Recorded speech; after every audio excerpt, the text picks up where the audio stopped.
ಎಲ್ಲರಿಗೂ happy weekend.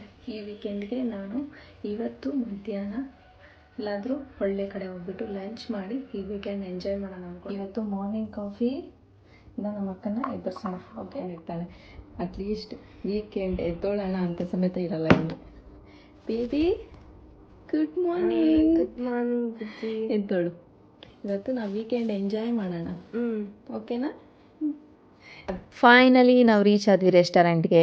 ಲಿಫ್ಟ್ಗೋಸ್ಕರ weight ಮಾಡ್ತಿದ್ವಿ ಹೋದ ತಕ್ಷಣ, ಯಾಕಂದರೆ ಆ ರೆಸ್ಟೋರೆಂಟು ನಮಗಿರೋದು ಸೆಕೆಂಡ್ ಫ್ಲೋರಲ್ಲಿ. ಅದಕ್ಕೆ ನಾವು ಲಿಫ್ಟ್ಗೋಸ್ಕರ ವೆಯ್ಟ್ ಮಾಡ್ತಿದ್ವಿ. ಲಿಫ್ಟ್ ಓಪನ್ ಆದ ತಕ್ಷಣ ನಾವು ಒಳಗಡೆಗೆ ಹೋಗಿ ಮಾತಾಡಿಕೊಂಡು ಫನ್ನಿಯಾಗಿ ವೀಡಿಯೋಸ್ ತೊಗೊಂಡು ಫೋಟೋಸ್ ತೊಗೊಂಡು ಎಂಜಾಯ್ ಮಾಡಿಕೊಂಡು ಒಳಗಡೆಗೆ ಹೋದ್ವಿ.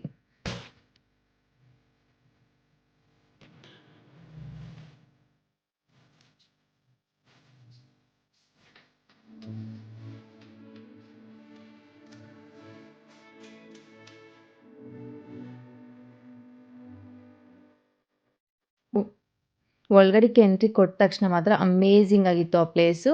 ಆ್ಯಂಡ್ ಆ್ಯಂಬಿಯನ್ಸು ತುಂಬ ಚೆನ್ನಾಗಿತ್ತು. ಎಕ್ಸ್ಪೆಷಲಿ ಅವ್ರ ವೆಲ್ಕಮ್ ತುಂಬ ಚೆನ್ನಾಗಿತ್ತು. ನಾವು ಹೋದ ತಕ್ಷಣ ರಿಸರ್ವೇಷನ್ ಇದೆಯಾ ಅಂತ ಕೇಳಿದ್ರು. ಆ್ಯಕ್ಚುಲಿ ನಾವು ಫಸ್ಟೇ ರಿಸರ್ವೇಷನ್ ಮಾಡ್ಕೊಂಡಿದ್ವಿ.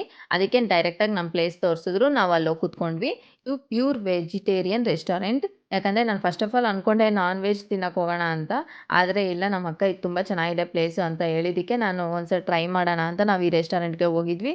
ಆದರೆ ತುಂಬ ಚೆನ್ನಾಗಿತ್ತು ರೆಸ್ಟೋರೆಂಟ್ ಮಾತ್ರ. ಫುಡ್ ವಿಷಯಕ್ಕೆ ಬಂದರೆ ನನಗೇನು ಅಷ್ಟು ಟೇಸ್ಟಿ ಅನಿಸಿಲ್ಲ. 50-50 ಅಂತಲೇ ಹೇಳೋಕ್ಕೆ ಇಷ್ಟಪಡ್ತೀನಿ.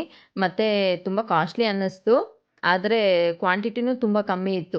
ಎಲ್ಲದಕ್ಕಿಂತ ಬೆಸ್ಟ್ ಅಂದರೆ ಸರ್ವಿಸ್ ತುಂಬ ಚೆನ್ನಾಗಿತ್ತು ಅವ್ರದ್ದು. ಅಂದು ಪ್ಲೇಸು ತುಂಬ ಚೆನ್ನಾಗಿದೆ. ವೀಕೆಂಡಲ್ಲಿ ನಾವು ಆರಾಮಾಗಿ ಎಂಜಾಯ್ ಮಾಡ್ಕೊಂಡು ಬರ್ಬೋದು. ಆರಾಮಾಗಿ ಫೋಟೋಸ್ ತೆಕ್ಕೊಂಡು ಎಂಜಾಯ್ ಮಾಡ್ಕೊಂಡು ಬರ್ಬೋದು. ತುಂಬ ಚೆನ್ನಾಗಿದೆ ಪ್ಲೇಸ್ ಮಾತ್ರ. ಖಂಡಿತ ಯಾರಾದರೂ ವೀಕೆಂಡಲ್ಲಿ ಹೋದರೆ ಕಂಪಲ್ಸರಿ ನೀವು ರಿಸರ್ವೇಷನ್ ಮಾಡಿಸ್ಕೊಂಡು ಹೋಗಿ, ನಿಮಗೂ ಕಂಫರ್ಟಬಲ್ ಆಗಿರುತ್ತೆ.